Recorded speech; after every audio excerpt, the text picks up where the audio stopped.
And we're live. And we're back. And we're back. Most of us are back. Yeah. John, it got sick this week Yes. because his wife got sick. Yeah, because so she went to probably FanFest, caught whatever right? that was. In Vegas, I believe. So, What yeah. was the event? FanFest? Yeah, Final Fantasy. Oh, I assumed she was there for TwitchCon. That was happening at the same time. So was When We Were Young, which is why I was in Vegas. Yeah, everything on that one weekend. lot going on for sure, yeah. Yeah. But hopefully John gets well. I thought he was going to send us some notes, but I guess he didn't. Yeah, So, no, like, I read guess off not. for him. No, I guess he didn't do. Yeah. Oh well. Yeah. So it's been 2 weeks. What have you been up to?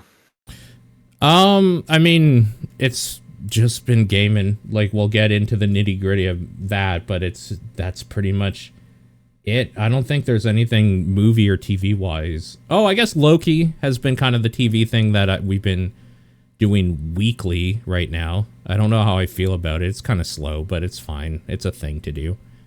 Oh, John just joined the Google Doc, and he's writing some notes for us. Oh, there you So go. we'll have that when what we're playing. Yeah. Speak of the devil. Loki. Yeah, I'm a few episodes behind on Loki. We're really into Gen V. Yeah. Right now, I should just be watching that, honestly. Loki's kind of it's like a 5 out of 10. Like, it's fine, but there's nothing special about it right now. we finally finished up Beef. That was pretty wild. Okay. I think that's like the main things we're watching. Our Flag Means Death. We're watching. Okay. I came back. Okay. Yeah. Sure. Yeah. Yeah. But yeah, no, I was in Vegas for When We Were Young. That was fun. That was hard. It was. Yeah, well, I was on my feet for like 17 hours straight. Oh, yeah. Okay. Just like the outdoor festival thing. Yeah. Mm-hmm. Outdoor music festival. This was like pop punk bands. The headliners were Blink-182 and Green Day. Yeah. And unlike my friends who didn't like as many of the bands as I did, they were able to have some breaks in their thing where they could go to like the shade, the area with the misters, and like lay down. Oh, okay. I didn't really get that opportunity. Sure, yeah. Who So were some of your standouts? Some of the standouts, I really liked Yellow Card and Pierce the Veil.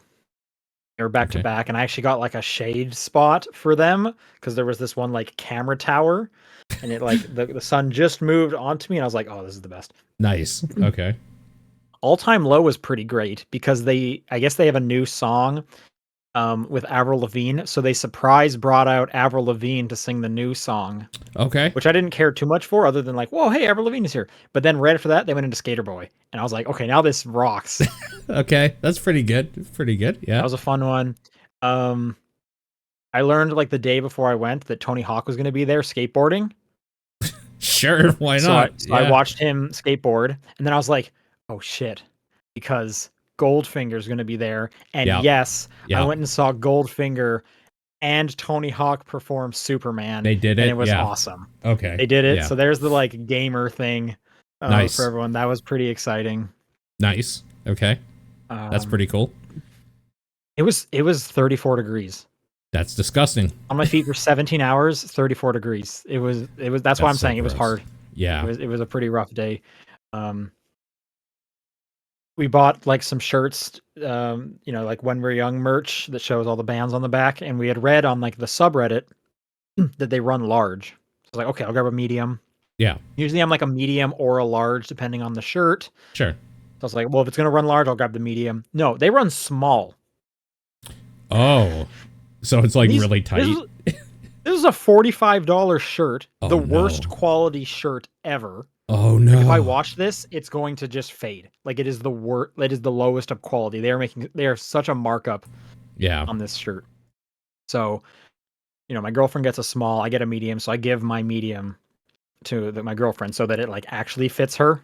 Sure. Yeah. I was like, might as well have one of us with the shirt, and I take her small. And then I cut the sleeves off to turn it into like a tank top. Now it fits okay. It's a little shorter than I'd like, but it's wearable now. Okay. Sure. Man, what a bummer. T-shirt sizes. Damn. Yeah. I normally I would have put it on and tried it, but like by that point, because we went as soon as we got into the fest, we went to the merch to get it over with. Yeah. We had been outside in the sun for like an hour and a half, so I was sweaty. So I just didn't think about taking my shirt off and putting a shirt on. Yeah. Kind of gross feeling. But other than that, like it was fun. Seeing all those bands was pretty fun. Trying to think if anything else like stood out. Zebrahead was like, "Hey, can we all turn around and look at the sphere? You know, this big sphere in Vegas now." Yeah. Mm-hmm. The big sphere. They were like, we just say, "Fuck you, U2." And this next song goes out to every band in the world except U2. And I thought that was pretty funny. That sphere had Spider-Man and Xbox on it at some point. Yes, I did see it with Spider-Man on it from the Uber when I was going to my Airbnb. So I did see that for sure. Nice. And then I think there was also some like basketball something. The Xbox thing had already happened. Right. Cool. But it was good. It was good. It was a hard day, but it was enjoyable. And yeah, it was fun. Nice.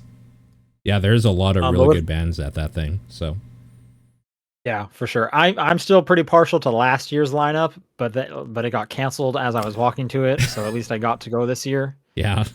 Yeah. But well, what can you do? So mm-hmm. Anyway, we got like a ton of games to talk about. So let's get into it. This is the Top Down Perspective for October 26th. I'm Sean Booker. I'm Paul Fleck. And real quick, what are you being for Halloween? For Halloween, I mean, it's a work day, probably nothing.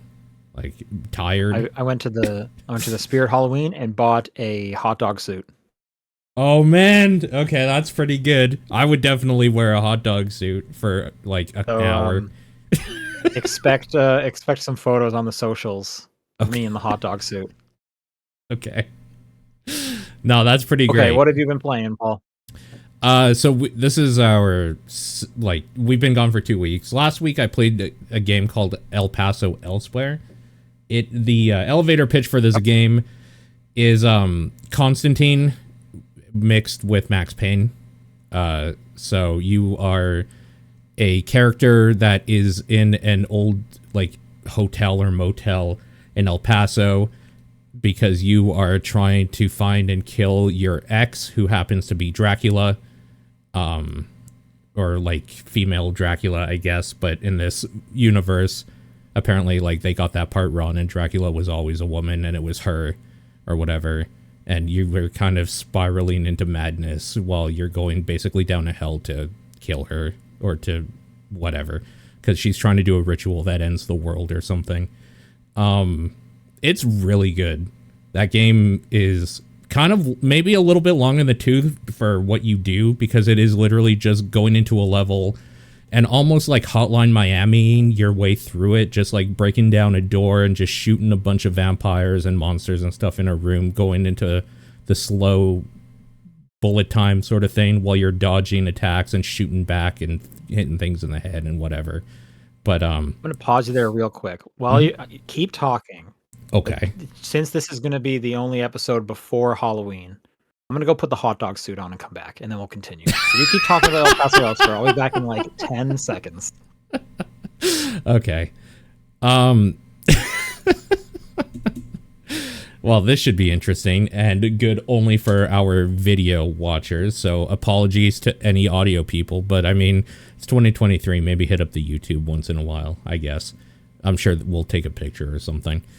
El Paso Elsewhere is totally a game worth checking out. It's a bit long. It's about 6 hours, and it is literally just the same thing over and over of you going into a floor and shooting everything and then leaving. But the thing that you go to that game for is that the soundtrack is one of the best soundtracks of this year by far, music-wise, and it has really good voice acting and writing in a way that I wasn't ready for.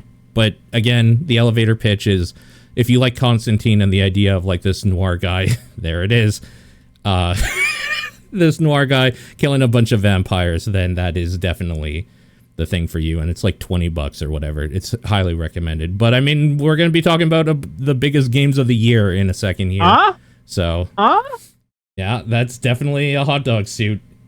The hot dog suit, right? It sure is. It goes It goes down to like mid thigh, so I don't think I need to wear pants while I'm wearing it. Oh, so it's not a full. It's like a upper body suit sort of thing. No, it goes to mid thigh. Like there, like Oh, mid thigh. it's a full hot dog, but it's just a long hot dog. So I don't think Oh, I need to wear pants if I want it to be a little risky. yeah. True. We'll see how long I can keep this on for. I have a feeling I'm going to start heating up. Yeah, I was gonna ask, what's it made out of? Is it like a rubber, or it's kind of hard to see in the video? It's like a thin foam. Oh, okay. Yeah, okay. I actually have an idea of the exact material it is then. Yeah. You got some relish there and everything too. Actually, yeah, you're it's relish and mustard. No ketchup. I was glad to see that. Yeah. I could take or leave the relish, but I'm glad mustard is the go-to. I think it's actually like a Fortnite skin, because when I showed the package to my friend, he's like, he sent me a picture of the hot dog guy in Fortnite, and it's like identical. That's kind of a shame, but also whatever. I mean, if it gets the suit made for you to get, then who cares? Yeah, well, I'm also just assuming that eventually everything will be from Fortnite. Will be a Fortnite thing. Yeah, you're not wrong. So, you're not wrong. Yep. I guess this is a good time to announce that on Patreon, the 10 plus subscribers will be getting a GIF of you dancing in that suit in their mailbox. Just like flossing or something. Yeah, whatever the kids do Fortnite these days. Dances. Yeah, exactly. Yeah. I'm a little out of touch with that. Yeah. Yeah, exactly. Okay, so why don't we talk about the stuff that isn't the other two games? Because I'm sure we'll just touch those that you played, and we'll hit up the big releases for right now. Oh, so my other stuff? Yeah, like the stuff that isn't Mario and Spider-Man, because I'm sure that's where the bulk of our conversation will be this week. Sure, yeah. Mine can be kind of brief as anyway. I played a little bit of Disney Speedstorm. That's their kart racer. This is free to play. I actually think it's pretty decent to play. The karts feel good. The abilities are fine, and every ability or like item that you pick up, you can charge it, and it'll do like a super version of that, including the boosts. So you can use it right away, or you can charge it. I don't know why you would use it right away, overcharging it. And every stage has like a dance remix of a classic Disney song. That's just kind of fun. Okay. It is free to play, so I can't complain too much. It is so aggressive with their microtransactions that it put such a bad taste in my mouth, I uninstalled it. Yeah, it is Gameloft, the mobile developer, so that is unfortunate to hear, but also not surprising, unfortunately. But I mean, to be fair, on the other side is if they charged money for this, I wouldn't have played it. Yeah. So, right. I can't really fault them. So yeah, I don't know. For sure. Whatever you can do there. I finished up Redfall. I really only kind of mentioned this because I had the fortunate experience of them releasing their update while I was going through it. Their update included a performance mode, so it hit 60 now. Okay. They also like increased the amount of like enemies like throughout the world, so there's more to do. I don't know if I actually noticed a difference there. So that's kind of still up in the air. That game was fine in the end. I can't see myself going back to it. I'm very curious what Arcane is planning to do with that game. I guess they sold DLC, like they sold a season pass or a special edition, so they're kind of on the hook for that. Yeah, that's unfortunate. Yeah, I don't know if I'm going to come back and do any of that. So yeah, it is what it is. Do you want me to talk about the last one that you haven't played? It is a big game, though. I mean, sure, but like it's not out, which is why I haven't played it. Yeah, so I mean, the review embargo went up this morning, though, so I can't talk about it. As of last night, I've been playing Alan Wake 2, so I'm not as far as I would have liked. I'm about 2.5 hours into the game, which is a little bit past what I had seen when I was down at Summer Game Fest.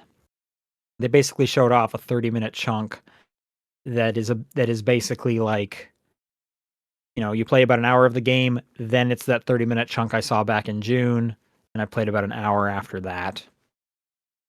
Okay. It looks so good. Like visually, it is such a good looking game. I haven't gotten into too scary of some sections yet, but I know they're coming. Especially after the review embargo went up and people started talking about it, and then people saying how terrifying it got. Yeah. I'm not looking forward to that. There is no accessibility features in this game, which is a bummer, or very little, I should say. Nothing to help with the scariness. I did set it to story difficulty so that most enemies die with one shot. Okay. And I can get out of the scary part as quick as possible. What are you playing it but on? Atmospherically, I'm playing it on the Series X. Okay. It looks great. It's running great. I'm really just kind of enjoying the setting. This first couple hours is really kind of like table setting. Like here's Bright Falls again. Here's the characters. You get to go to the mine place when you're Saga. Obviously Alan Wake's there. You get to go to the writer's room, and I'm kind of doing the first section where you're playing as Alan. There's FMV sections, which are great. Sam Lake is there playing Agent Casey, and he's like nonstop doing the Max Payne face.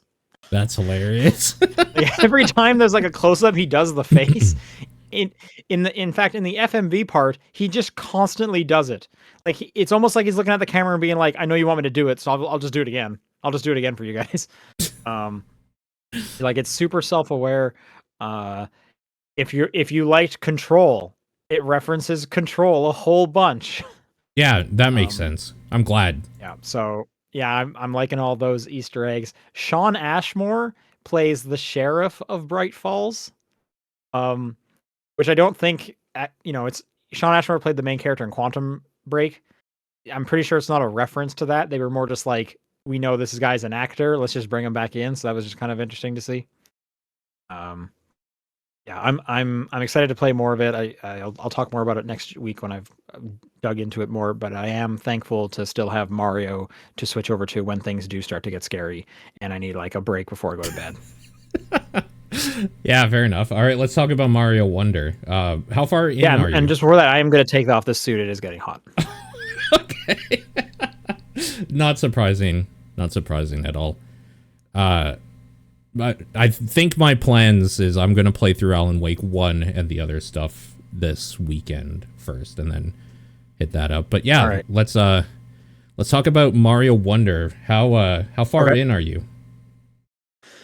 I am just about to enter World 6. Okay.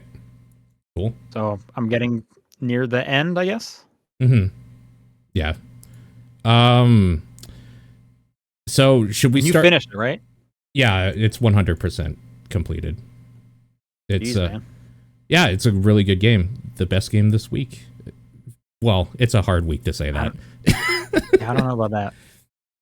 That's fine. I do. Mario. I finished Spider-Man before it came out, so yeah. Should we start with maybe we'll end with John's notes. He left about 3 small paragraphs here about his thoughts on it. Which let's do John's notes right now. We just talked about them. So John writes, I think these are actually just he like tweeted this exact stuff. Didn't feel as hyped for the Wonders as others seem to be. A lot felt meh, but there were some cool ones I liked a lot. Same with the Talking Flowers. Didn't like them much, but some had bits that made me genuinely laugh. Stages are good, but Nintendo's got to figure out how a 5-star scale actually works, because some 5s were easy and others took multiple tries. Yeah. Didn't use the online mode after a bit because it kept spoiling secret locations, but it seemed like an interesting addition. Badges seemed basically useless because 2 are way too overpowered. The double jump and glide. Yeah. And you get the glide almost immediately. Grappling hook's pretty cool though. Overall, scratched the itch I wanted from the new Super Mario Bros. Games. Hope if they do a Wonder 2 that they take what worked and what didn't from this and go even wilder. Curious how local multi will be when we do our Runaway Guys playthrough. 8.5 out of 10. Okay. I do know, I've heard from multiple people, the local multiplayer is kind of annoying to some people because it does the thing where it focuses on one player as like the lead and the camera will follow them. Like, so if you don't like that, it's going to happen in this again, and you're playing multiplayer. So that is a thing. I did a little bit of that. I mean, I'm glad you can't like bump into each other and just make it nonsense like the new Super Mario Bros. Games. Yeah. Uh, so that was nice. I don't think I totally agree with the badges. Some of the badges are like super specific, and when the little guy is like, "Hey, do you want me to equip this one now?" It's like, absolutely not.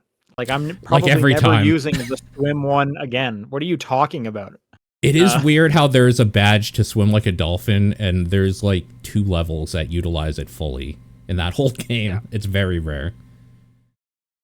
Well, I think it's just kind of like it goes with almost the design ethos of the Wonders, where Hmm. it's like, here's a cool thing, we're not going to do it again, so enjoy it now.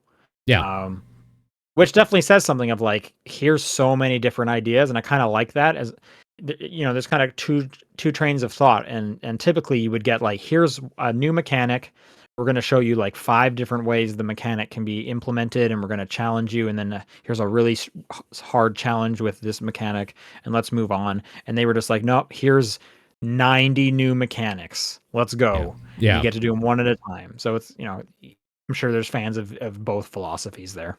To John's point, like objectively, if there is one best badge, it is the glide, the first one you get, because of what you can do with it. But I think, like, for when I got a badge that like kind of like spoils where a secret is in the level, it does like a sensor, like a radar thing when you're Yeah. near one. And like I just, because I knew I was going to be completing it 100%, I just never changed off that when after I got that. And like I missed the glide, but it wasn't like game breaking in any way. Like it still felt I fine. don't.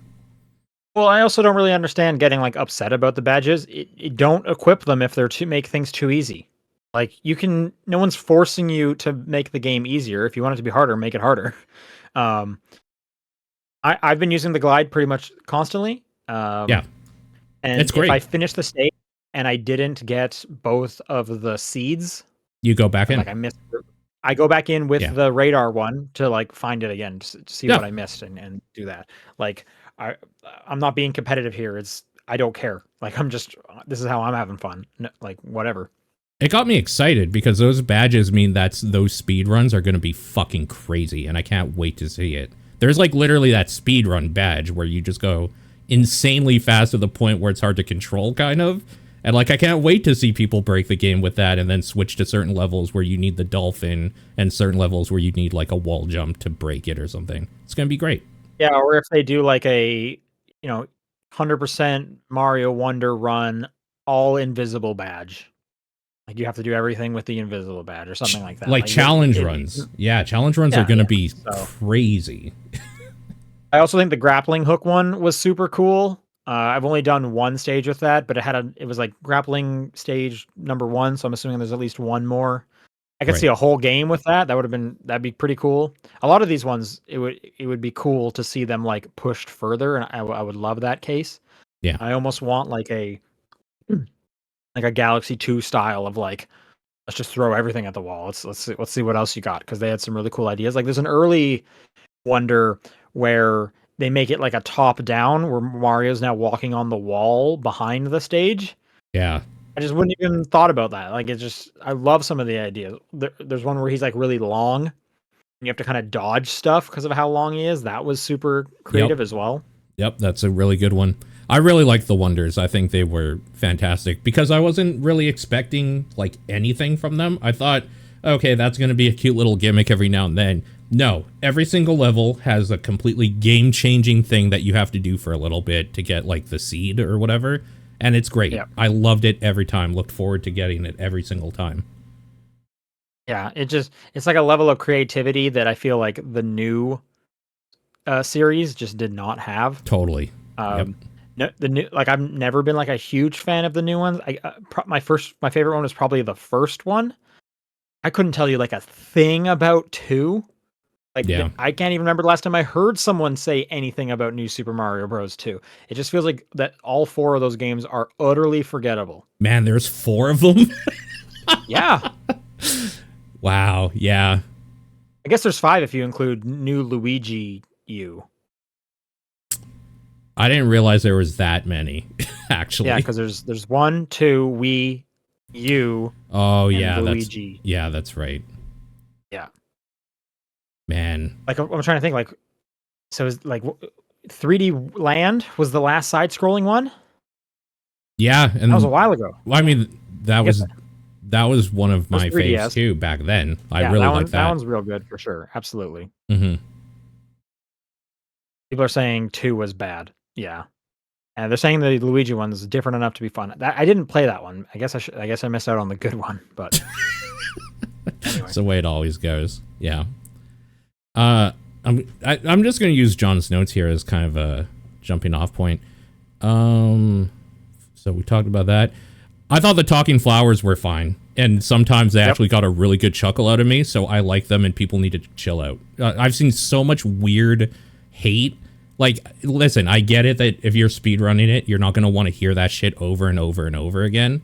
But like, this is a kid's game. There's nothing wrong with a little silly fun every now and then. Just relax. Yeah, I kind of like the little commentary of like, hey, do I hear something? And it's like, oh wait, I probably should look around and whatnot. Um, it is weird. It's like I feel like people are taking this game like incredibly seriously. Some people for sure are. Every aspect of it that is like not equally serious, they're not happy with, and it's like what like this game is a lot of things for a lot of different people. Like, what did you expect? It's also like Mario.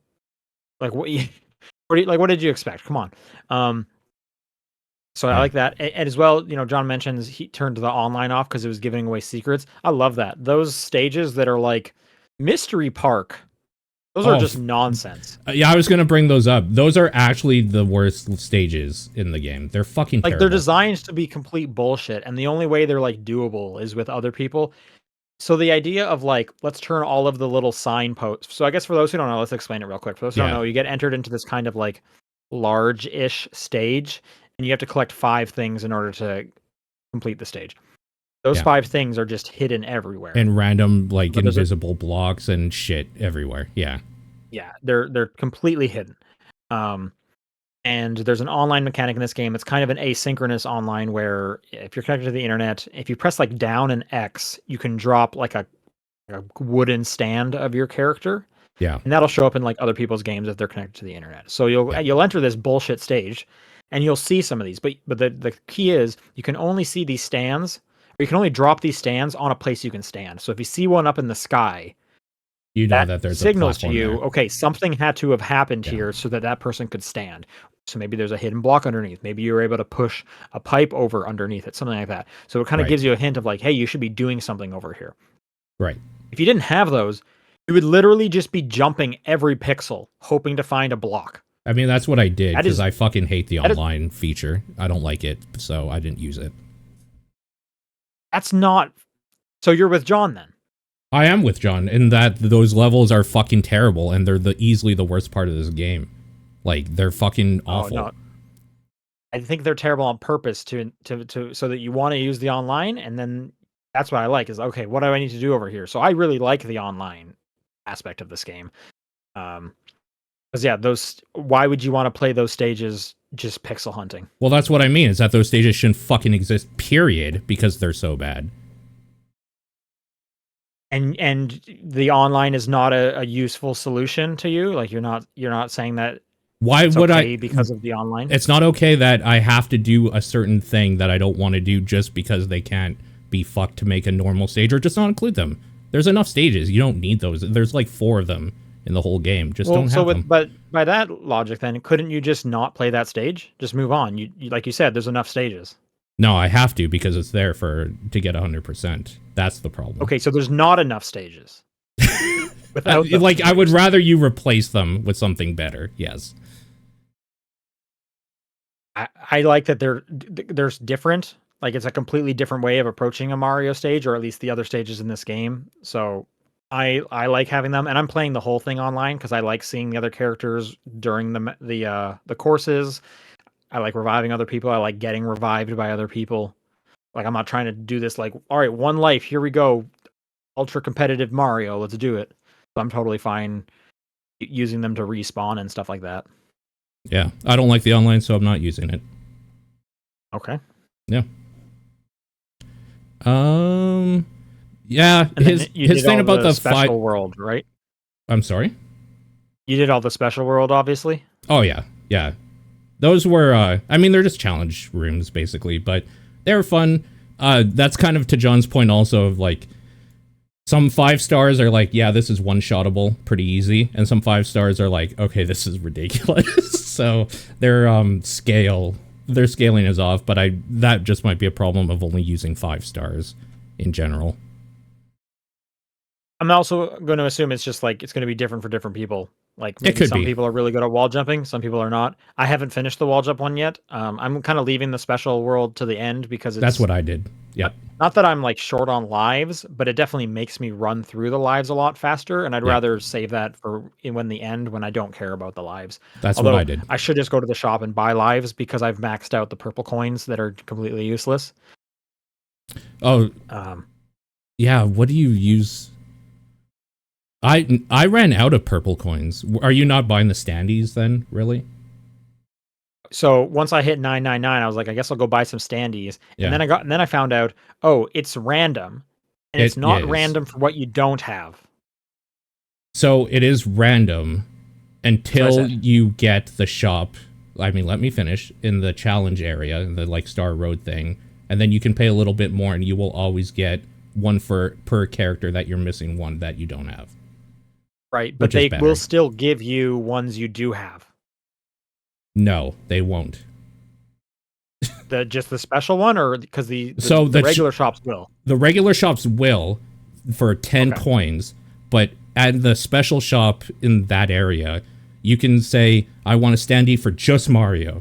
And it's going to be 30 coins, but you will always get one for Mario that you don't own yet. So you can just I didn't go back up to the special one to buy that one, and I assumed it's just better to do. A little more specific, but still could be duplicates. No, it's not duplicate at that point. Thank God. Otherwise, I also you bought all the standees. Yeah, 100%. Even though you hate the online, which is what the standees are for. Like, I'm sorry, 100%. Like, is there a problem with what 100% means? This seems like a sickness. Like you forced yourself to do this and you didn't even want to. No, it was a reason to get coins, because otherwise why do I get, because like you said, you don't need anything with those coins. You just have too many of them at some point. So at least this way it was like, at least I can be getting something for my coins. Of which, like, I also maxed out. I wish there was more. I mean, I would say the same thing for regular coins. Why am I collecting these? I don't need lives. Like, at the moment, I have 50 lives. There was a point where I did need to go and grind out lives because I went through 40-something of them in the final stage. Was that in the special world? It was in the final stage that unlocks after you beat the game. That's kind of like they just throw everything at you. Okay, cool. Well, looking forward to that.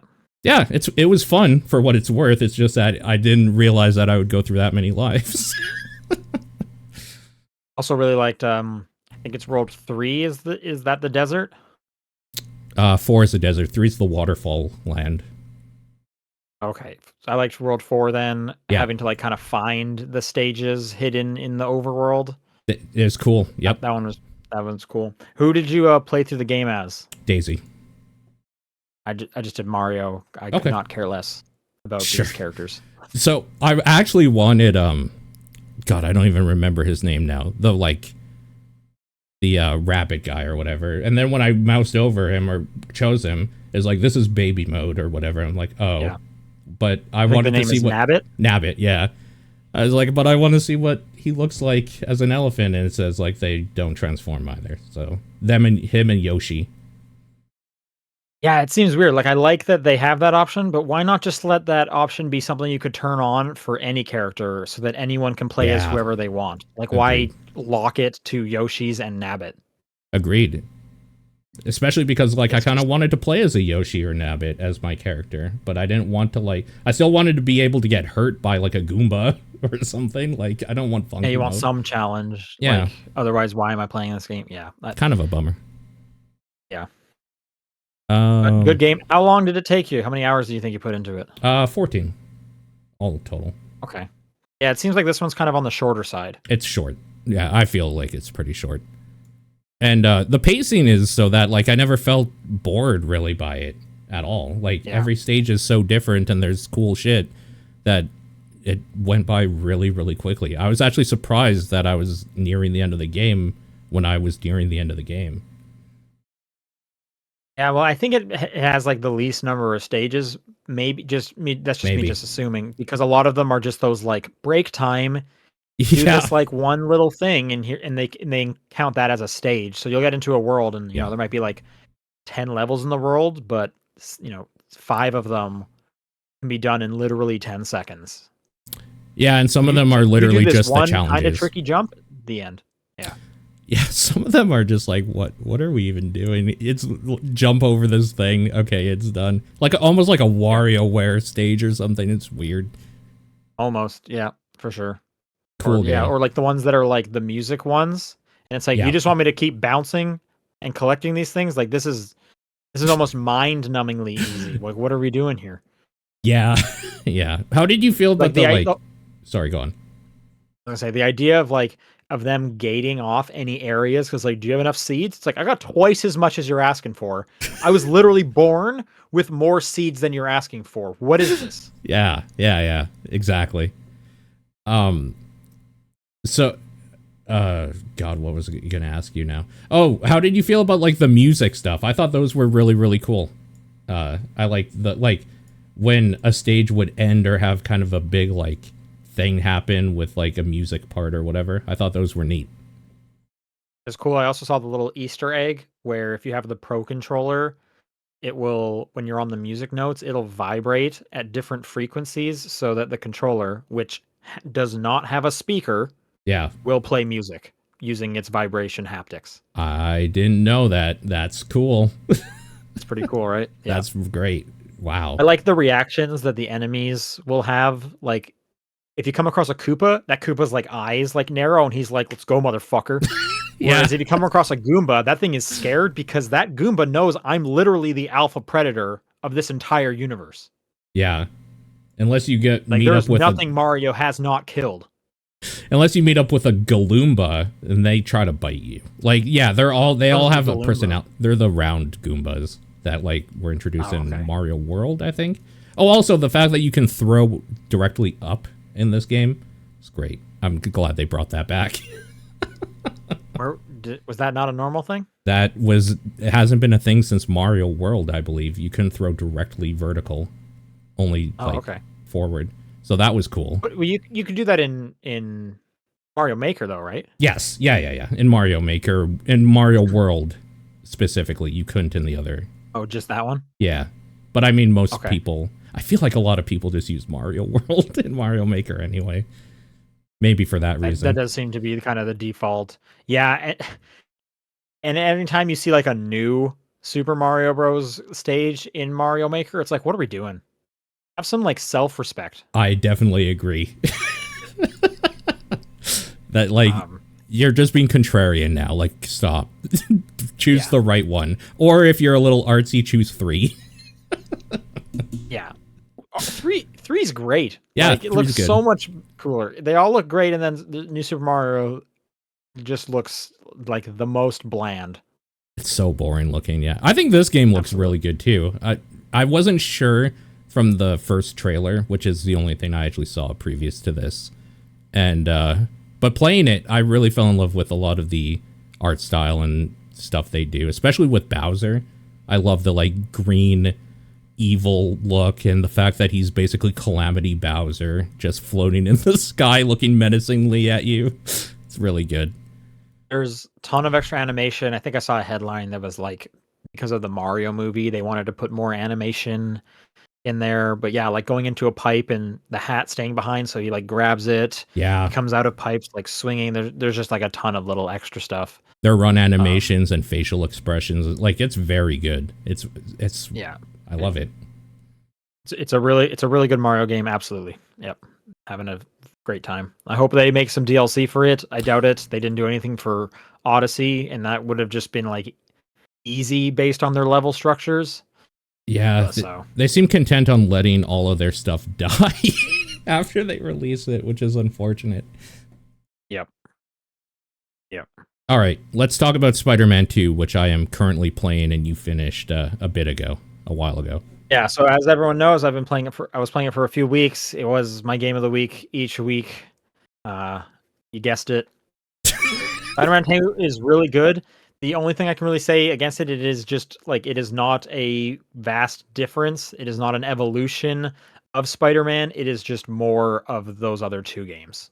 So when I was talking about like how Mario was my like the one out of these two that I really liked more, it's because I had no expectation and was blown away by Mario. This I had huge expectation for, and it hit it. Like it's exactly what I want. But what I want is still really impressive. It's still a great game. I love everything I'm doing in it. Maybe except for some of the Mysterium challenges. But Those are just basically like the combat trials. yeah, exactly. Specifically the one where you have to like beat up 20 guys in like less than a minute or something took a few tries, and I was pretty annoyed by it. So I've actually been avoiding a lot of the side stuff. I did do some of it, and the game actually does force you at some points to be like, hey, go do something else. You have to do at least one other thing before we let you do a main mission again. Because I knew I was probably going to be like, there's a good chance I'll be testing new PlayStation hardware in the next month, and I wanted more Spider-Man to like be there. I could play with that. Okay. Yep. So I left a lot of the side mission stuff, and I also wanted to just kind of get through the story because Mario was coming out. And I wanted one thing off my plate a little bit. Mm-hmm. This game looks so good. It does. And I didn't even realize it. And if you haven't watched the Digital Foundry video, the first one they did for Spider-Man, then you didn't even realize it either. Because in my head, I'm comparing it to launch Spider-Man and launch Miles Morales. That's not even taking into account Spider-Man Remastered that came out that obviously would have looked better. Oh, right. Yeah. They compared Spider-Man 2 to Spider-Man Remastered, and it's still night and day how much better this looks.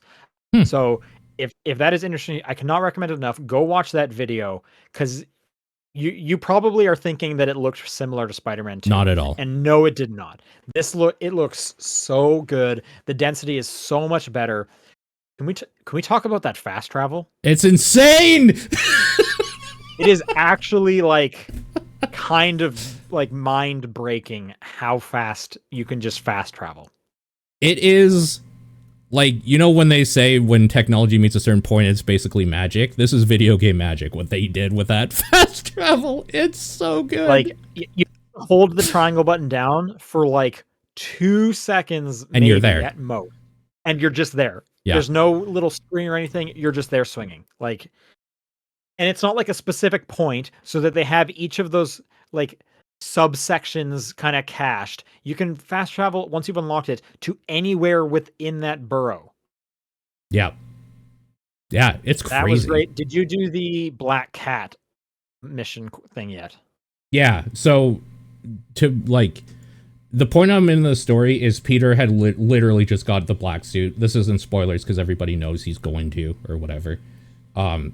But I've been doing literally everything. I'm 100% completion so far up to that point. So I'm quote 50% of the way through the game, which I was told that the later story missions are way longer. So I'm probably less than 50%, I would assume. Okay. I don't know. I can't really quantify how long the story missions were. The Black Cat Doctor Strange magic is insane. That part was that's a really cool one. I love how many times you are fighting and there's a second character with you fighting, and they'll just like team up and do team attacks, whether that's with Black Cat for that section, whether it's Miles doing stuff, other characters that I won't spoil. Right. Yeah, it's very cool.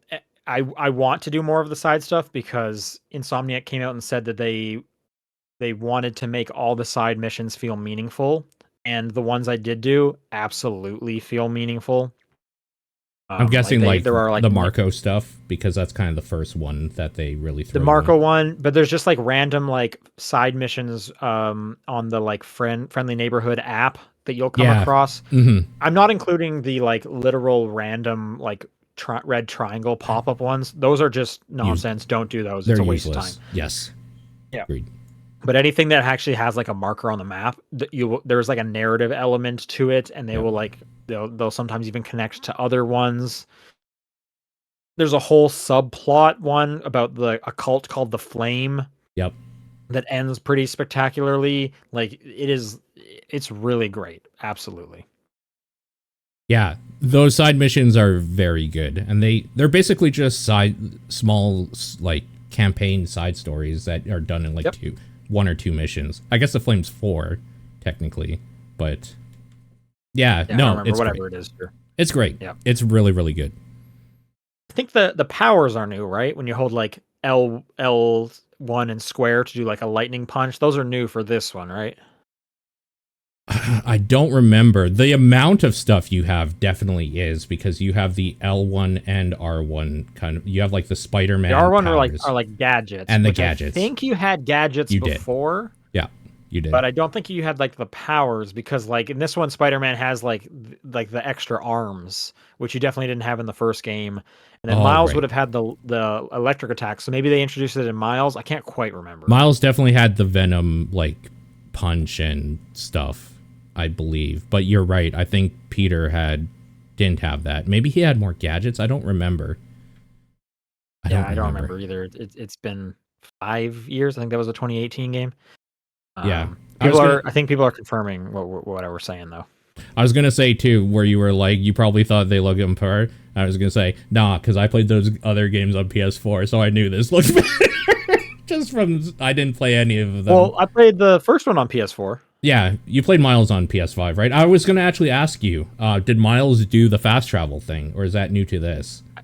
I don't remember, but I don't recall anything standing out, and just from the number of people that are like calling that out on like podcasts and stuff I'm listening to, I gotta think it's new. Right. Okay, that and makes then the sense. first one, the fast travel, it would go to a loading screen where you're like on the subway. Yeah, yeah. Like there was an actual loading screen. This is nuts. Like this is power of the PS5 right there. Absolutely. It's crazy. That's great. The wingsuit is a lot of fun. I've been seeing from like a number of people are saying this is the best Superman game, and they're totally right. Yeah, it is. So getting around is super easy. In fact, I use the wingsuit like more than swinging. Yeah, the wingsuit I have, it's a little janky in some things, but like it's supposed to be. It's not easy to glide through a bunch of buildings and shit, but using them in tandem with each other, like getting around feels really good. Just swinging around, and then you see a bunch of wind gusts or like a wind tunnel, then you fly through real quickly through that, then go back to like what you need to do swing wise or whatever. It's very good. You get around the city very fast. The suits are cool. Yep. I'm glad there was a Spider-Man Noir from Into the Spider-Verse suit. I actually stopped using special suits because the frame rate. There are some cutscenes. No, not the frame rate. Oh. There are some cutscenes. Actually, we should definitely talk about the frame rate in a second. But to finish my point, there are some cutscenes where the game will be like, no, we're putting you in the default suit.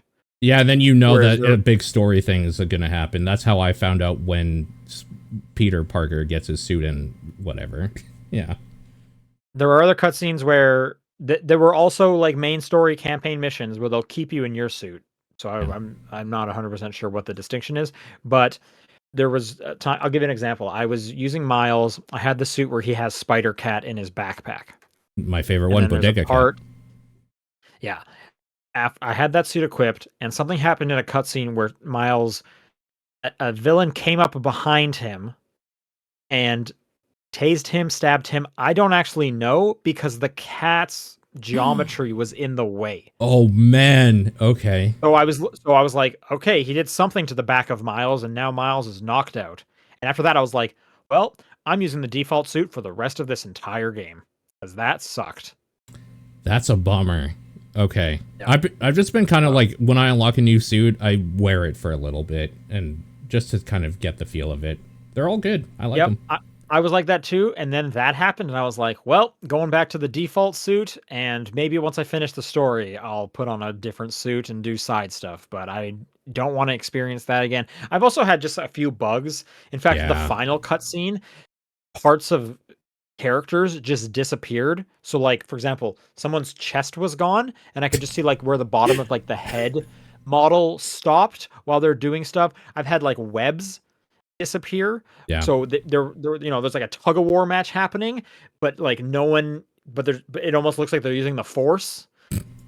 I've had a few kind of weird bugs like that. I mean, I've had the game, game. you know, I've had the game crash multiple times on me already, and full buildings not load in with like the people just kind of sitting and having coffee in their apartments in midair. Okay. This game is buggy as shit, which is, I don't understand why. We should talk about the frame rate. So this has a special 40 frames per second mode. Yes. Which you can only use it if your TV supports 120 hertz. Right. Which mine does. That mode is great. Okay. Because you get so one thing that they did cool, and again, I cannot recommend enough. Go watch the Digital Foundry video. They obviously get into like the nitty gritty of this stuff. Every single mode has ray tracing in it. That is just no matter what you get, you're going to get ray tracing. And then they have their performance, they have their quality. Then there's like sub modes for each one of those, and the 40 frames is basically kind of like a balanced one where they're going to keep it at 4K, and then they're going to kind of hover around 40 frames, so it looks smooth. Like you almost can't tell it's not 60, but you're getting all of the quality as well. So that's just a really cool feature. I would love to see more games do that. But again, you need a special TV. Luckily, I got a special TV like a month ago. So came in just at the exact right time. But that's a very cool mode. I absolutely loved that one. Nice. Yeah. And like the suits kind of do that like Spider-Verse animation thing. I turned that off. I didn't like how it looked with like normal frame rate and stuff. So I was just like, nah, no good. Yeah.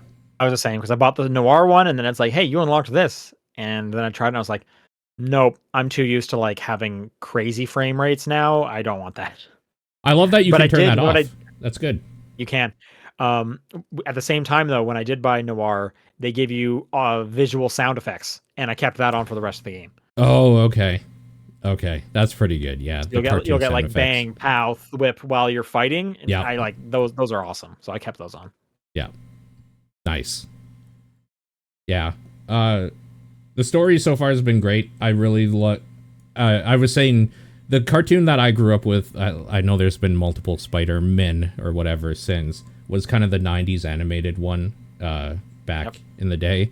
And Kraven sucked in that. He was a little B, and I'm glad that he is as badass as Kraven should be in this game. He's great, and I can't wait to see what they do with him. Kraven like really in this game?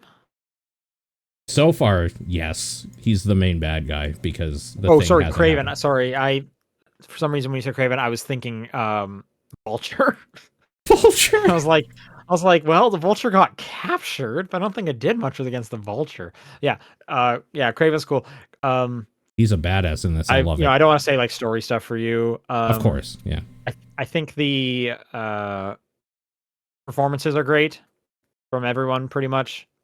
Yeah, so far so good. Especially Spider-Man. I like it when the voice actor, which I think is Yuri Lowenthal, isn't it? It is, yep. Yeah.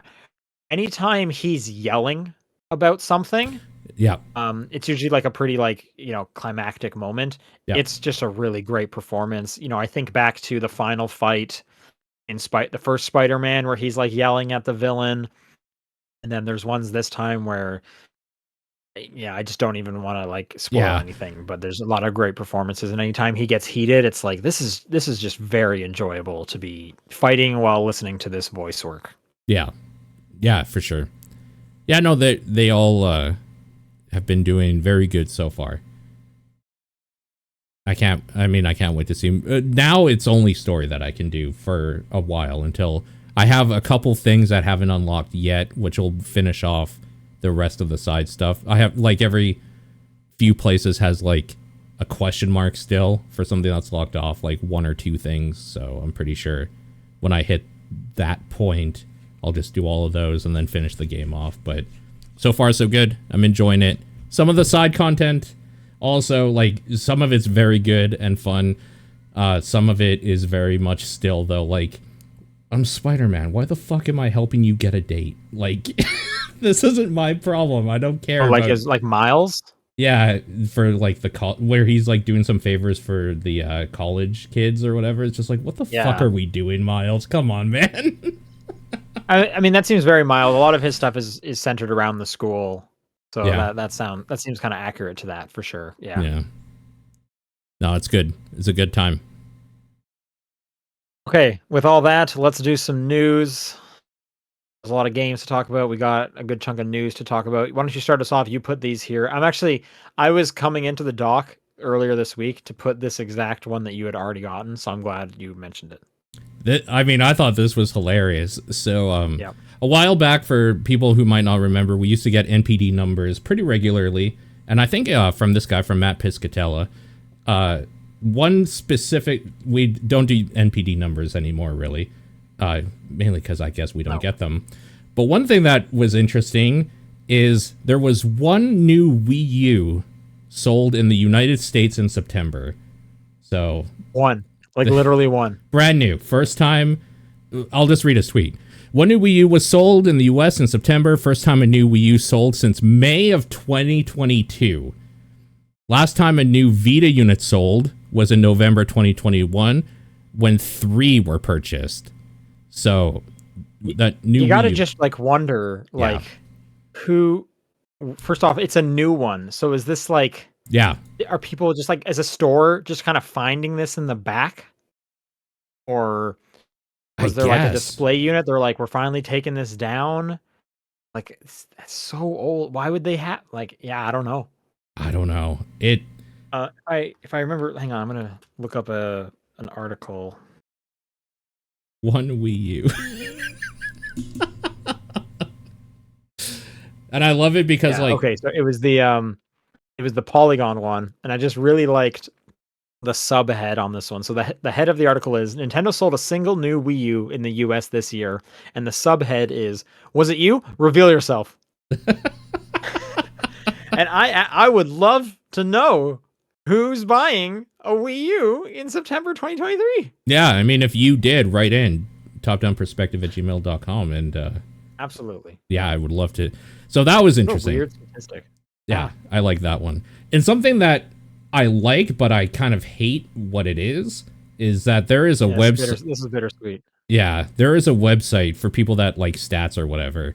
That's literally just called videogamelayoffs.com. And what it's been doing is tracking anytime there's been news of layoffs in the industry and kind of like putting it into graph. Oh, it looks like only this year, though. This year, 2023. It doesn't go further than that. But it is kind of crazy that it's like once a week, there's a layoff, basically. Yeah. The site is definitely not like a professional site. I'm having trouble loading it, and I do every now and then actually have to reload it. But when I did load in, I was wondering if this is a real site, because it almost looks like one of those like holders of like, hey, this domain is available. It does look like that. It looks like one of those websites. Yeah. Were you able to open it? Because I currently can't. I am, yes. Yeah. I have this problem regularly, though. They tell you when the last time something was updated, which I guess was on the 25th, so yesterday. They have like almost a top 5 of largest impacts sorted by parent company. I guess Unity's at the top with 900. I didn't know about that, but the Epic of 830 is in second place. That one I knew. Yeah. An estimated total 6,400 jobs. Yeah. Yikes! It's crazy. So like, and it's not. They also link to a bunch of articles or like LinkedIn posts where they pulled the data from their work. Some of them they don't have the where they pulled the info from, so I'm curious how that came from. But yeah, they are kind of showing their work when they can. I'm wondering if some of them are just like deleted tweets or like industry backend like talks or whatever that they just can't do that with. But yeah, I mean, I kind of believe it. This is not a great, like, hey, good news thing, but I like seeing the stats or whatever. So I'm kind of glad somebody's keeping track of this, to be honest. I've been hearing this kind of sentiment a few times, and I think it's worth repeating here, is like, people are going to look at 2023 as a fantastic year for games that came out. One of the worst years for being a game developer. Yeah.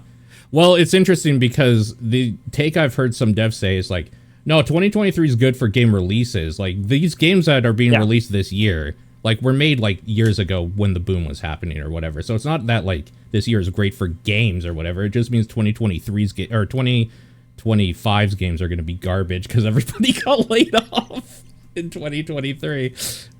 Yeah, I guess. Yeah, something like that. Basically, So it's like, well, that's really depressing, but all right.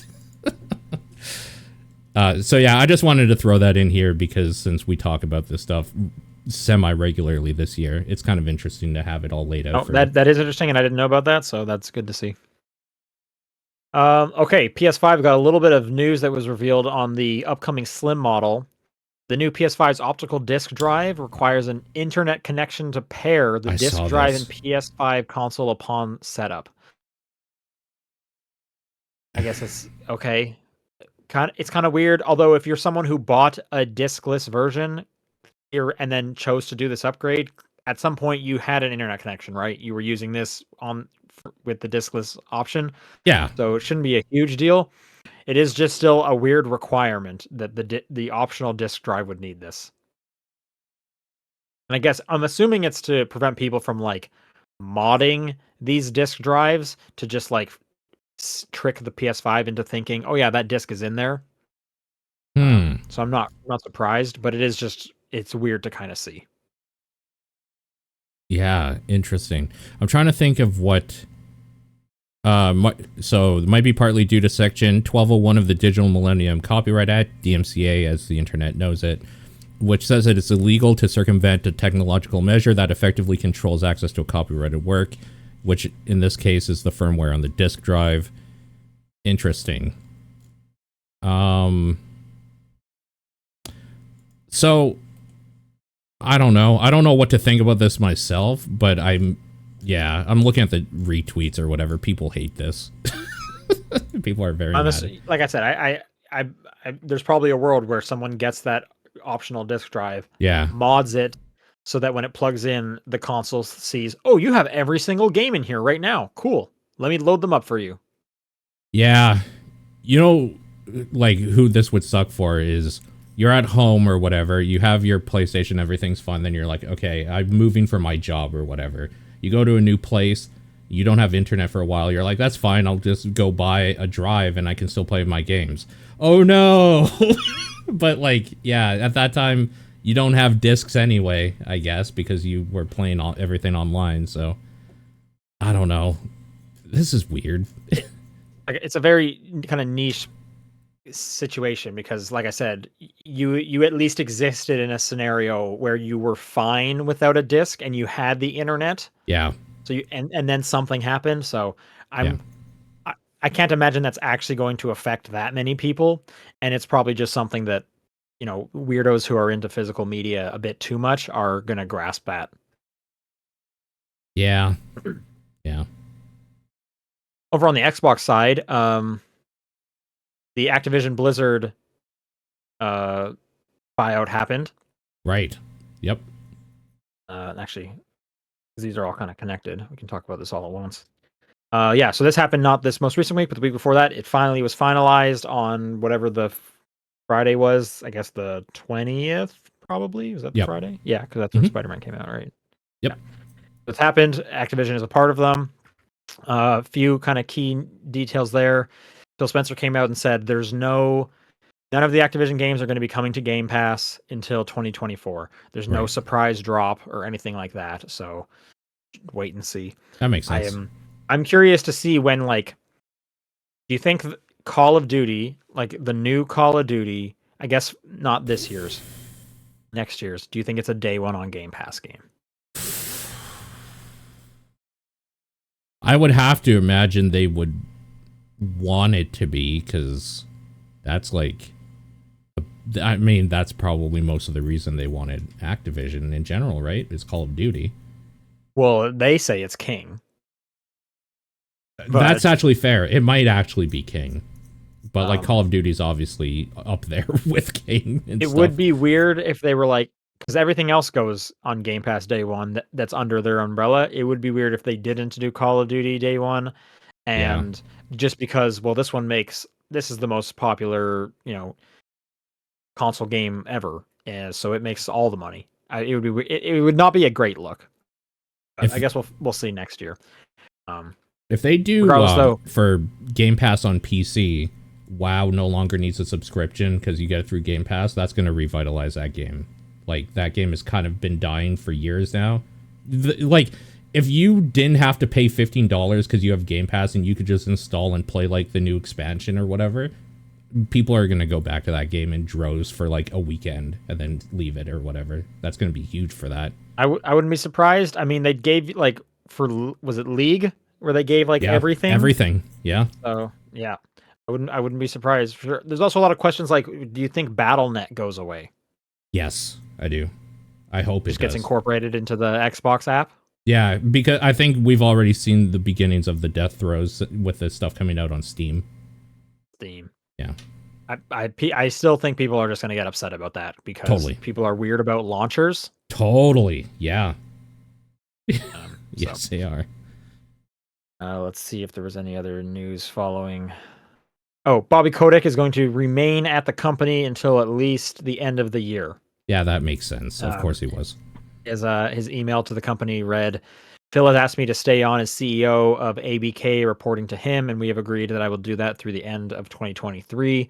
So for those hoping that he would just like go out immediately, that's not happening. We'll see what happens in 2024. Yeah. Yep. We talked about the Epic layoffs a couple of weeks ago. One of the things was that Bandcamp was getting sold to a music licensing company called Songtradr. Yes. Yeah. It was revealed last week that during that sale, half of the Bandcamp was laid off. This was not part of the original 830. This is in addition to that. What makes it even more devious is that Bandcamp was in the middle of unionizing. And a lot of the people who were part of the bargaining table, for those who don't know, when you're unionizing, the group that is unionizing will nominate specific people that they want to be like the voice of the union to bargain with, the parent company or the higher management, whoever the people that are not part of the union, basically. All the people that were on the bargaining table were part of the layoffs. So yeah, definitely not a great look, and also just a bummer for Bandcamp. It sucks too, because I remember when we were talking about them being laid off, being kind of hopeful, being like, well, at least like the Bandcamp guys seem to be okay. They're being bought off or whatever. And no.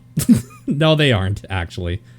So what it really just looks like is that Epic had like no vision for what to do with Bandcamp because they bought them like a year ago. Yeah. Did nothing. Yeah. I don't think they did anything. They did music with Bandcamp. So the question is like, what was their strategy? What was their plan? Yeah. Like there must have been some kind of goal in mind when they purchased Bandcamp, and then pretty quickly, because these things happen well in advance. Like people don't get sold off. They don't just decide they're going to sell someone off and then it happens in a month, 2 months. Yeah. I can tell you from experience, it could take 9 months, I've heard before, from the initial discussions to the actual sale of the company. Sure. So like what happened or what didn't happen? Like that's a weird one to turn around so quickly on. And then it is a bummer. I've seen a lot of people pretty upset about Bandcamp because it's a pretty well liked small kind of music ecosystem in an industry that loves to just destroy artists. It's like the only one too, which is the problem. Yeah. It's no good. So pour one out for them for sure. Yeah, it sucks. It's really bad. Analog, the makers of like new old retro hardware, has announced an N64 called the Analog 3D. I guess the full name is technically Analog 3D parentheses N64. Sick. That's awesome. FGPA 4 controller ports, as well as wireless Bluetooth and 2.4 gigahertz, 4K resolution, original display modes, reference quality recreations of specific model CRTs and PMVs, supports every region, coming 2024. That's awesome. You can't purchase one yet. You can't pre-order anything like that yet. You can just go on a waiting list sort of thing. You can go on the waiting list. There's a very dark image of what the controller might look like, but you cannot see if it has 3 prongs. The bottom half of it is in the shadow. You're right. You can't. I would assume it doesn't. My guess is it's going to Oh, have an analog stick and a D-pad on the left side. this looks like a Hori controller, which makes sense. Let me just pull this up here. Yeah, no, there's like been a bunch of I think like if you watch speedrunners that do N64 stuff, you'll see a lot of them have it. It looks like that type of controller, which is to say, picture like a Pro, but like a little gaudier. For people like who don't know at home or whatever. But yeah, a more normal controller, more conventional, I think, which is kind of too bad. I like the dumb prong. That's part of playing games to me, these games. People in the chat are saying it has been shown, but I'm not seeing any pictures of it on the website. It has? That's what the chat is saying, but you would think the website would show it, and I'm not seeing anything other than the like fully announced stuff. I don't know.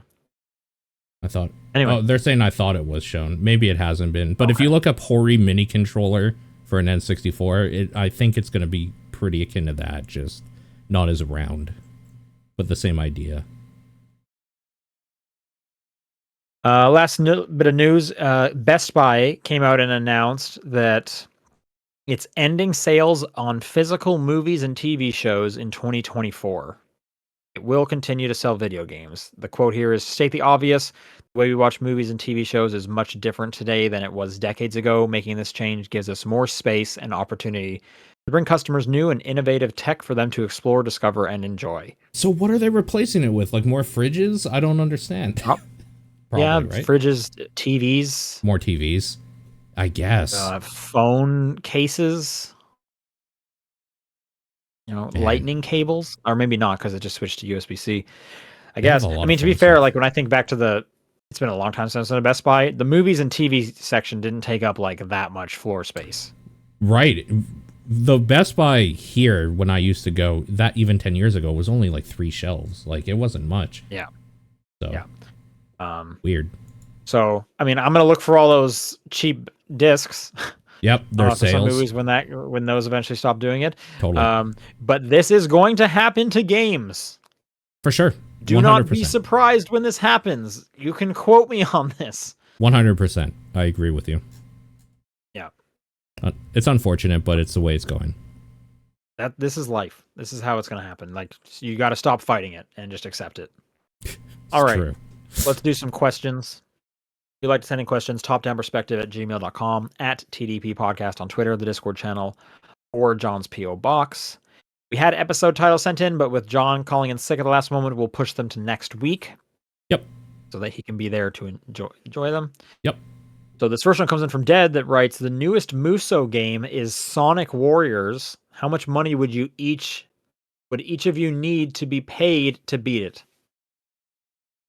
$1,000. 1,000. Okay, what are we assuming? 30-hour game?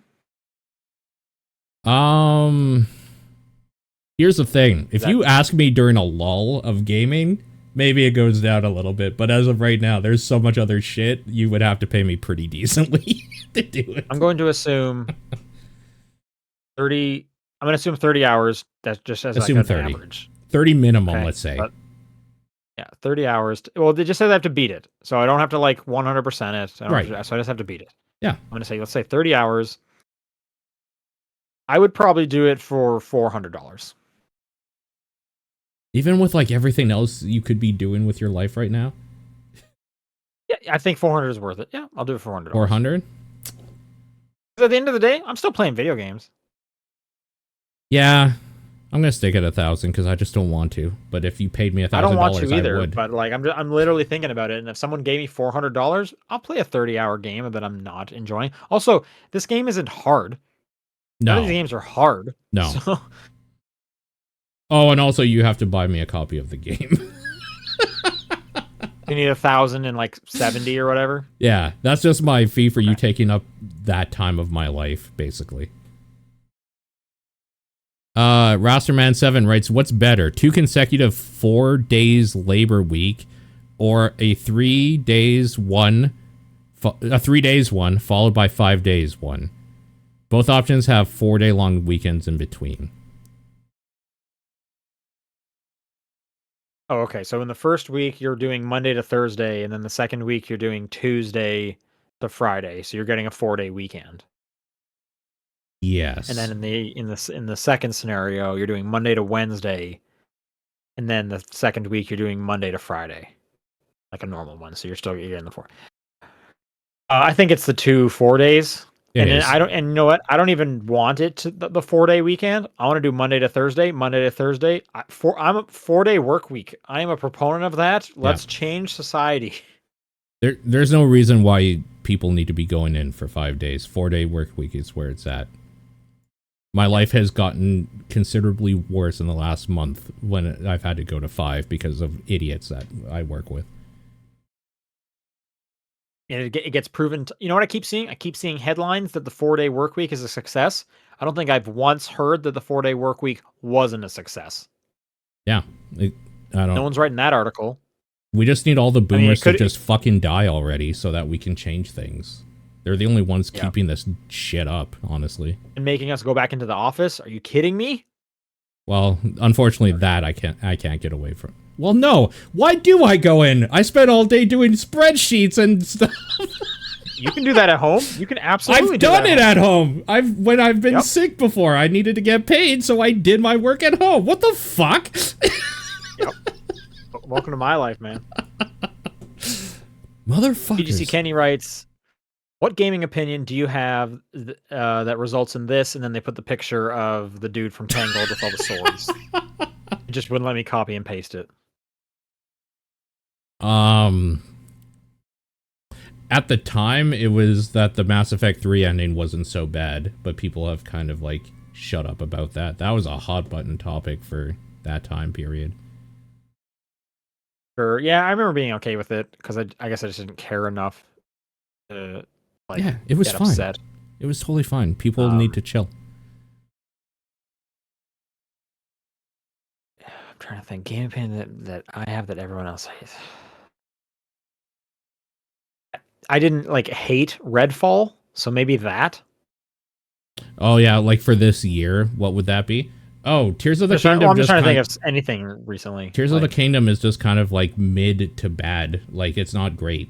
Wow. It's kind of mid. Okay, I'm not there with you. It's fine. It's just that, like, the more I played it, the less I kind of wanted to. Okay.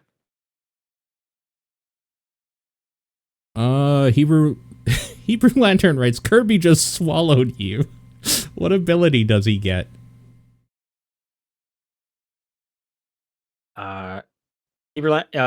Kirby is now super, like, even keeled about everything. He doesn't, like, he just doesn't care about anything. Moods. He doesn't have crazy mood swings. Things don't really get under his skin easily. He's a pretty happy-go-lucky guy. He's generally just, like, doing good.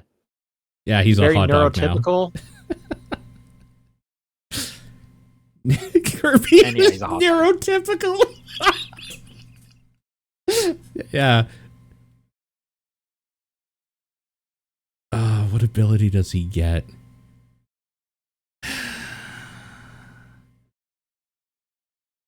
He gets the ability, or maybe curse, to talk all time in a 24-hour clock instead of a 12. Oh, interesting. Okay, so you always say like 2,000 hours or something like that, like military style? Well, I don't ever say time out loud usually, but, like, yeah, I tried. What do you mean? For people that someone don't says, like, okay, right now, what time is it? To you, I'll say it's 9:20, but that's me forcing myself to not see 21:23. Oh, okay. Is your desktop, like your computer clock, in 24-hour? All of my clocks are. Like, my phone. Okay. My phone's dead. And why did you choose to do that? Because it's literally part of my job. Oh, I see. So I use it all the time. It's just easier. Got it. Yeah. Suka writes, what would the TDP mascot look like? I have no idea.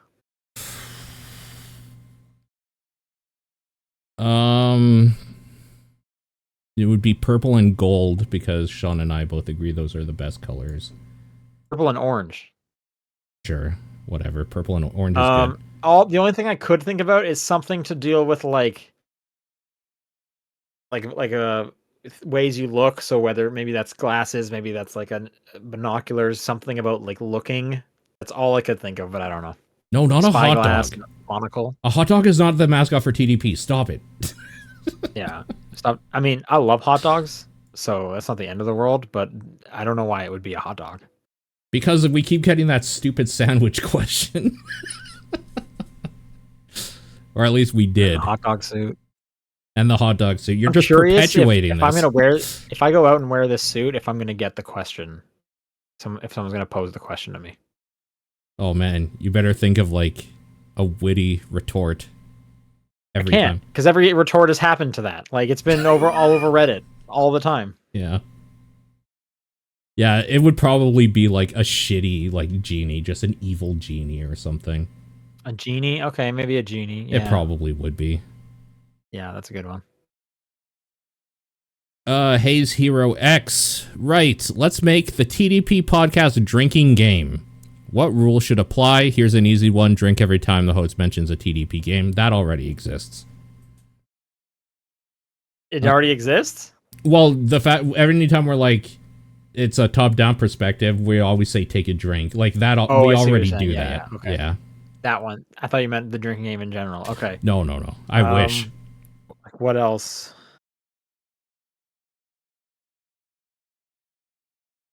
What rules should apply? About any time where someone like speaks to John, like is expecting an answer from John, and he wasn't paying attention because he was busy playing a game. Okay. That's extremely specific, but sure. Yeah. Okay. Well, I think all of these have to be kind of extremely specific. If you do too broad, then you're almost doing like bingo boxes. Anytime we do a visual gag or whatever, because it's kind of an audio first podcast, but every now and then we do a very like you should be watching the video thing probably. But doesn't it have to be something that's like that happens pretty regularly? Like I feel like drinking games are things where people want to drink. And anytime John hasn't played something that week. That's a good one. Yeah, where he doesn't like fill out the doc because he didn't play anything. Yeah, that's a good one. Anytime I write in housekeeping and forget to say it until the end of the show. That happened again, didn't it? Oh no, we didn't have anything this time. There's nothing. There hasn't been some housekeeping for a while, but yes, that used to happen like almost every time I would put something down. Right. I guess if someone writes in a genie one, although I feel like the users can game that one, so it's like unfair. We're just dead by the first time we do it. Yeah. Every time you talk about a movie at the start. Yeah, that's not bad. That's a good one. Yeah. All right. Well, there's a few. There's got to be better ones, but there's a few. Write in with your own, and then we'll talk about it. Give us content. The community should should agree on one and like build the list. Agreed. You have to come up with like, I don't know, 10 maybe. I don't know. Waste of resources writes, you're working at a Taco Bell drive-thru or some other preferred fast food place. When a customer shows up and asks you to, quote, just fuck my shit up. Despite your questions, he refuses to elaborate. What are you ringing this guy up for, and how much does it cost?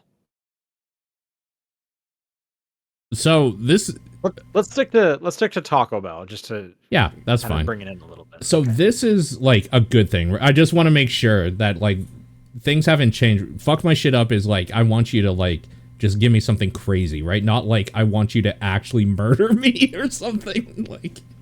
I interpreted it as like this is not going to be like pleasant. It's definitely not going to be pleasant visually. It's not going to be pleasant. Yeah, like okay. Maybe like what comes to mind immediately for me is the subreddit fuck my shit up where people have bad haircuts, like really bad haircuts. Oh, so it is kind of bad. It is a negative thing. Oh. But not like we're not going to kill the person. We're not going to be like, here's a poison taco. No, it's something like that. So like right with the subreddit, the idea is this person walked into a barber shop and said, just fuck my shit up. And the barber just did whatever the fuck they wanted. And it was awful. So in this Okay. scenario, I'm thinking like whatever we're serving this guy, it's gonna be like saucy. Like there's way Interesting. too much sauce there. That is gonna be messy for sure. See, I was gonna go this weird route of this guy came to Taco Bell, and to fuck his shit up, just to blow his mind, I'm gonna take that beef, I'm gonna make it into an actual patty and make him like a burger. Okay. Yeah, that's completely different. But Just like a quarter I think pounder. yeah, that's an interpretation. Like if you got like a burger from a Taco Bell, I'm thinking like Rat poison in the taco. no. I mean, again, like we're not killing the person, Right? so Yeah, I I know. I'm thinking like so they're gonna get some kind of. I don't go to Taco Bell enough to like know all the names. They're gonna get some kind of like I don't know burrito that it Yeah. is contained, but you're gonna take one bite and all of it falls into your lap because it is way too stuffed.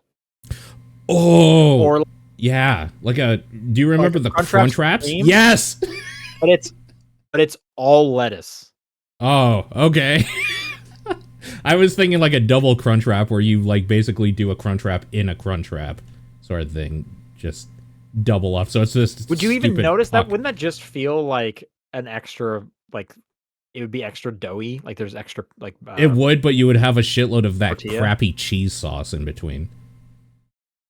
I think that's something we can lean into with Taco Bell. Cheese, yeah. Because it's like here's a bucket of the nacho cheese sauce that is starting to harden. Oh, I'm gonna throw up. And your taco is in there. So he's going to have to put his hand into it or pour it out into, I don't know, like a sink to try and contain the mess. But Yeah. how do you, no matter what, your hand's going to get, because you got to get that taco out. I guess you could maybe put like a kind of like a soup ladle in there to get the taco out. Okay, yeah. Huh. Okay. What other stuff can... Like, I think the cheese is what you can really... That says fuck my shit up to me, for sure. A bunch of cheese. Cheese. Well, it's definitely, I think there's a lot of sauce. This is going to be wet. This person's shit is going to get wet. What if you made them like a Mexican stew, like a beef stew, which is literally just the cheese sauce with like meat in it in a bowl or something? Okay. Is that just like, that just sounds like fondue to me. Yeah, right? But it's like not wine-based cheese sauce, the most you know what white trash fondue ever. Yeah. I mean, honestly, it just kind of sounds like you got some of like those Tostitos queso and you're dipping in like loaded nachos. Like that Right. doesn't sound like the end of the world.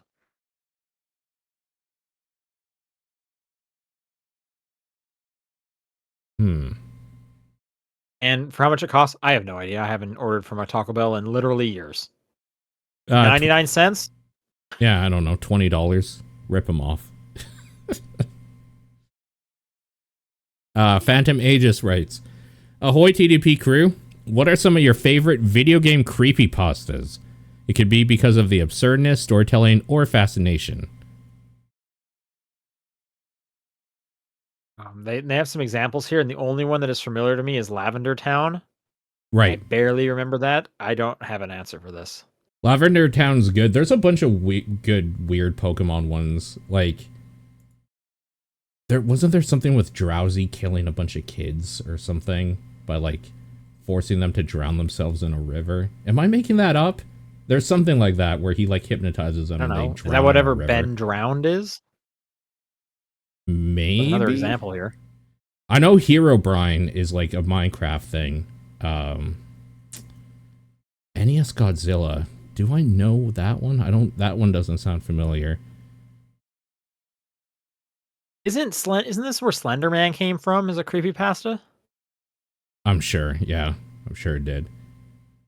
Hypno. Okay, so it was Hypno. Take them to the forest. Yeah, the Pokemon ones are fucked. MyHouse.wad. Okay. I've talked about that game or whatever on here. It's a Doom full conversion mod. It is a creepypasta also that has kind of like a Google Doc that's like the kid's diary or whatever as they're going through that. That is one of the best things that came out this year. That thing is so weird. MyHouse.wad is fantastic. Okay. And last question from Steven. What is your guys' favorite first-party games from every Sony, Microsoft, and Nintendo home console? Not handhelds, just home consoles. Favorite first party. Okay. First party.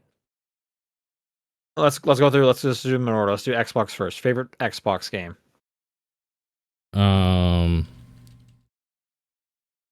Where's I like? I don't. I remember Halo was kind of the big 1. one back in the day. Probably just Halo. I didn't play a ton of original Xbox. Like, what other first party games would there have been that were that big back then? Fusion Frenzy. Yeah, Fusion Frenzy is pretty good, but I mean, it has to be Halo, probably, for me. Okay, Halo. All right, 360 then.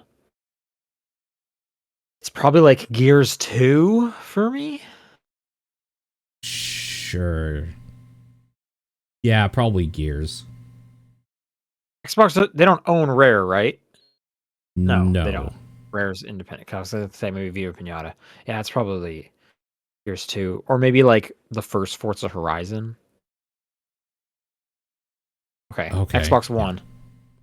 I don't know. This is a huge blind spot because I didn't bother with it.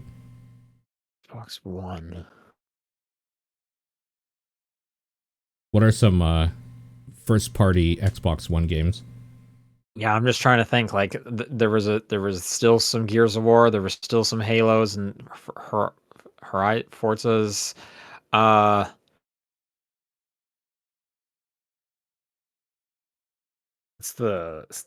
Wasn't Hellblade Xbox One? Was it? That's easily like my choice then. Sure. That one's pretty great, but they weren't owned at that time. They got bought while making 2. Oh, so I guess it doesn't count. Wait, Ori? Ori was? I mean, they don't own that studio, whatever it's called, Moon something. Yeah, but I didn't think so. It's only it's only. I mean, it's come out on Switch as well. Did it come out on PC? Maybe not. You were saying Rare is owned by Microsoft. Okay, then maybe it's Viva Pinata for the 360. Okay. Let's see, first party Xbox One. Sea of Thieves, Sunset Overdrive. Oh, I guess Psychonauts 2 is probably it.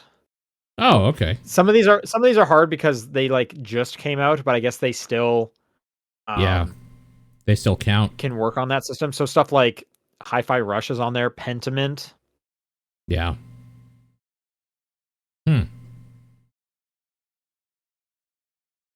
Yeah, it's probably like Psychonauts 2. Yeah.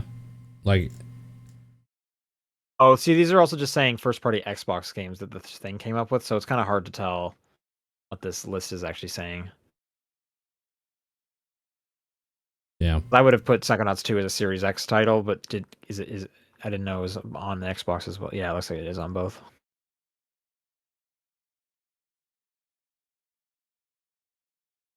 All right, let's do Nintendo. So, NES.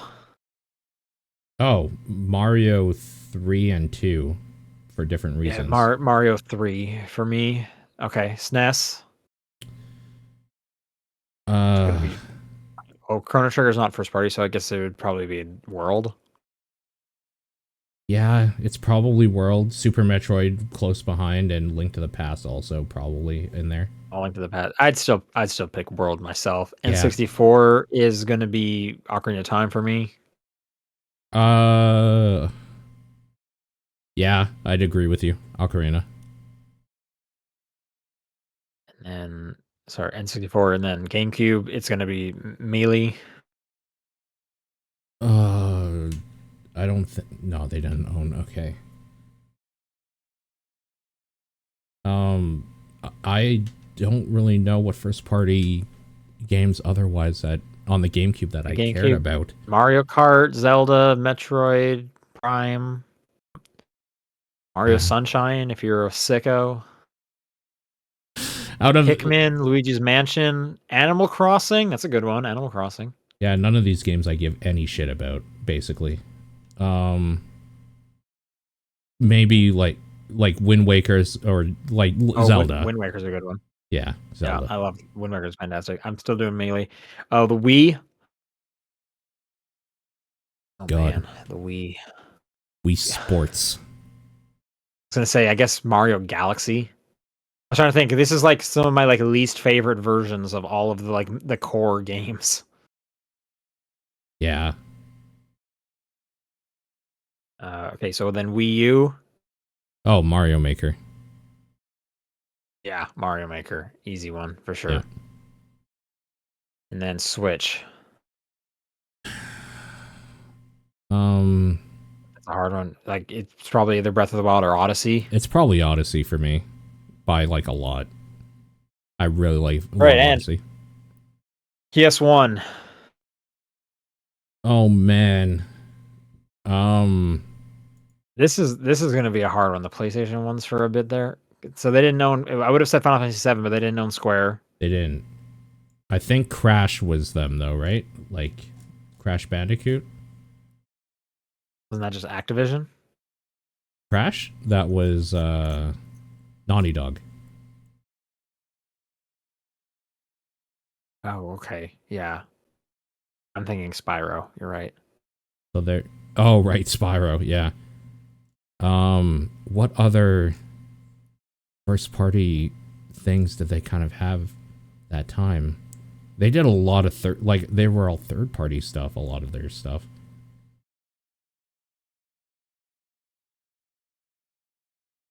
I mean, I'd be okay saying Crash Bandicoot if we don't find a list, or I'm looking for a list of something. I'm trying to find a list.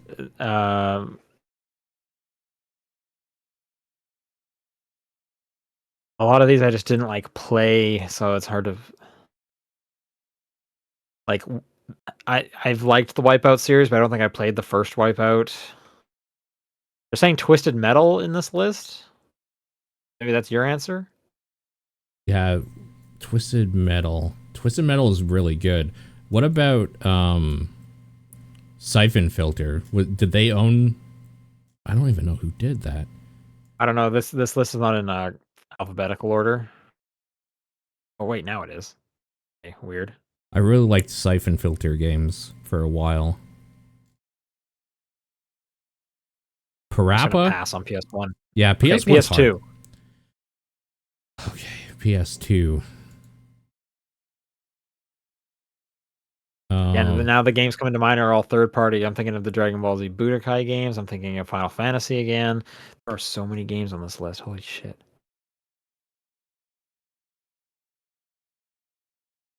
Oh, Eco and Shadow of the Colossus. Like, easily. Okay, yeah, I'll give it to Shadow of the Colossus there. Sure. Yeah, there we go. That's a good one. Okay, PS3, it's Uncharted 2.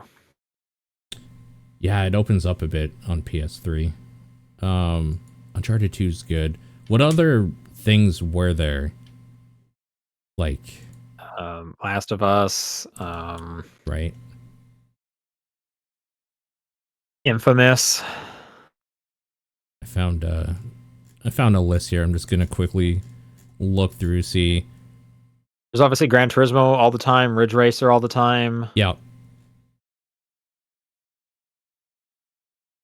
Oh, was like God of War probably would have been a high contender for the early ones as well. For on like PS2. Yeah. Mm-hmm. That's a good one. That's probably my answer for PS4, honestly, is God of War. That's super fair. Super fair, yeah. Yeah, probably Uncharted for PS3 as well. You know, another good PS4 one would have been Ghost of Tsushima for me. PS5, it might be God of War 2 or Spider-Man 2 at this point. Oh yeah, it's probably Spider-Man 1 on PS4 and Spider-Man 2 on PS5 for me. Okay. For first party. Yeah, that's true. Big question. Thanks for everyone for writing in. If you want to write in for next time, it's topdownperspective@gmail.com, at TDP Podcast on Twitter, the Discord channel, or John's P.O. Box. What is your game of the week? Mario Wonder. This week for me, it is also Mario Wonder. Nice. Thanks everyone for listening, and we'll see you next week. Bye. Have a happy Halloween.